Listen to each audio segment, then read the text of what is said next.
Today I want to talk about atomic weight. You may have heard the term atomic weight and molecular weight. Technically, atomic weight deals with atoms and elements, and molecular weight deals with molecules and compounds. However, some people use the term molecular weight for the weight of an element.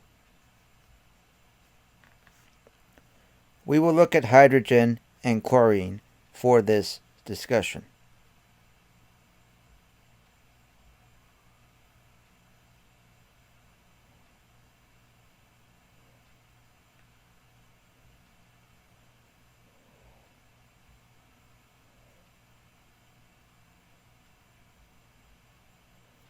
Going to the periodic table, we see that hydrogen has a weight of 1.008.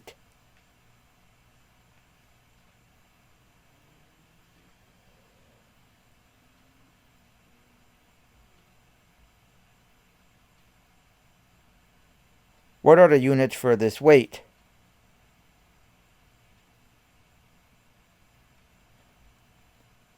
Remember from our discussion of the mole that we talked about the weight on the periodic table being the weight of 6.022 times 10 to the 23rd atoms, or 1 mole. Therefore, the unit for the weight of hydrogen is grams per mole.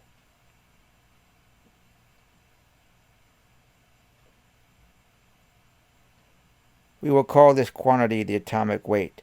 The atomic weight of hydrogen is 1.008 grams per mole.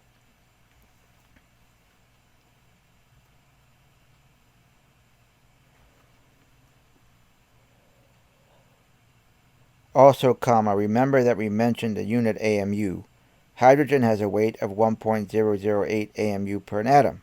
The weights on the periodic table are in either grams per mole or AMU per atom. For this class, we will be working with grams per mole.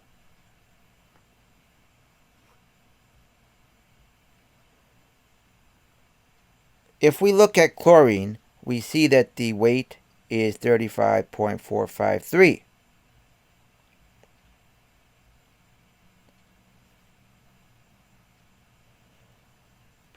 Chlorine has a molecular weight of 35.453 grams per mole, or 35.453 AMU per atom.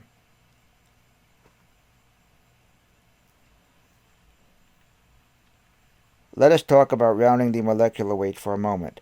We do not need to use the molecular weight written out 2, 4, or 5 decimal places.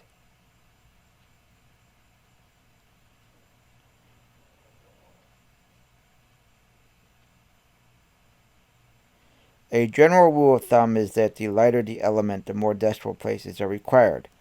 Let me use a swimming pool as an analogy. If we remove 1 cup of water from a swimming pool, we will not notice any difference in the water level. If we remove 1 cup of water from our drinking glass, we will notice a big change in the glass's water level.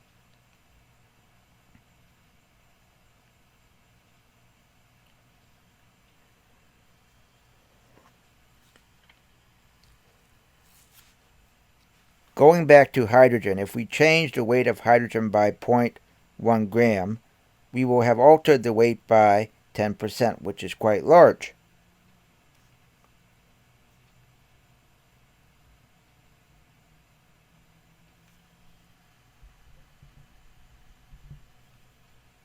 If we altered the weight of chlorine by 0.1 grams, we have changed the weight by 0.3%, which is quite small.